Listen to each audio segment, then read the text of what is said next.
Ever wondered how Victorian women managed those incredible, elaborate hairstyles without modern shampoo?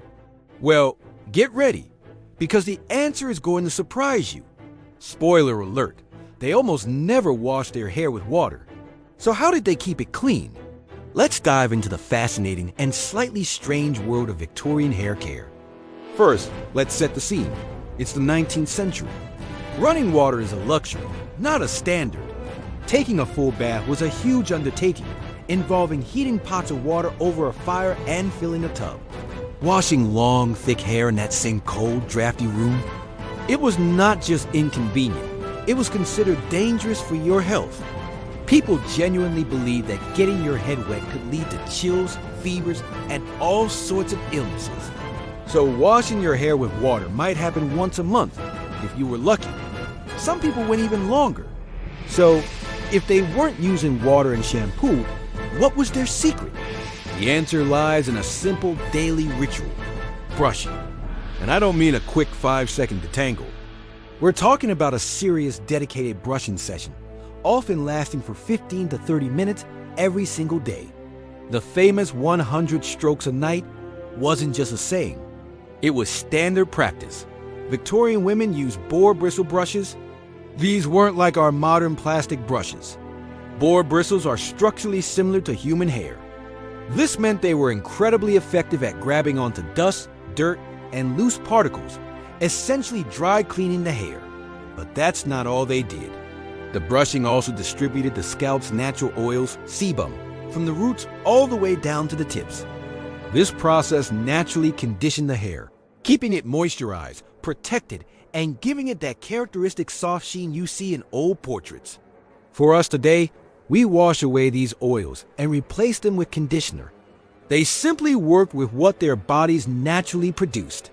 It was an entirely different philosophy of hair care. But what about the smell? I know you're thinking it.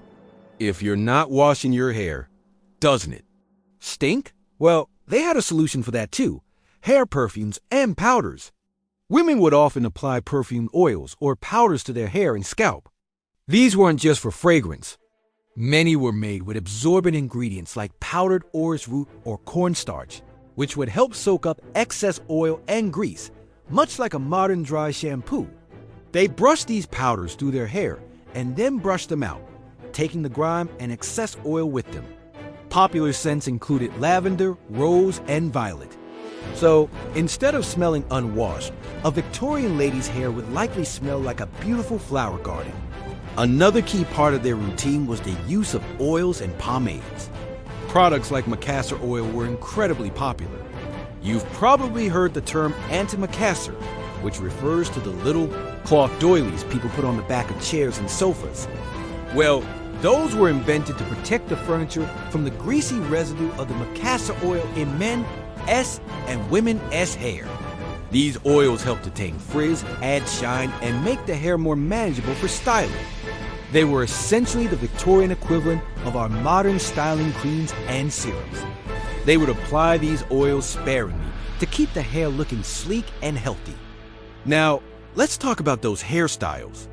The reason Victorian women could create such voluminous, intricate updos was partly because their hair wasn't squeaky clean. Hair that hasn't been washed for a few days has more texture and grip. It holds styles much better than silky, freshly washed hair. Think about it. When your hair is a little dirty, it's easier to braid and pin up, right? Their hair had the perfect texture for creating those massive coils, braids, and buns that were so fashionable. Plus, they used hair pieces, known as rats, which were pads made of horsehair or even their own collected hair, to create extra volume and shape. The social aspect of all this is also really interesting. A woman's hair was often seen as her crowning glory. Long, thick, healthy hair was a sign of femininity, status, and good breeding. The daily ritual of brushing hair was a quiet, private moment, but the results were very public. Young, unmarried women were often allowed to wear their hair down, but once a woman was married, she was expected to wear her hair up in a modest and intricate style.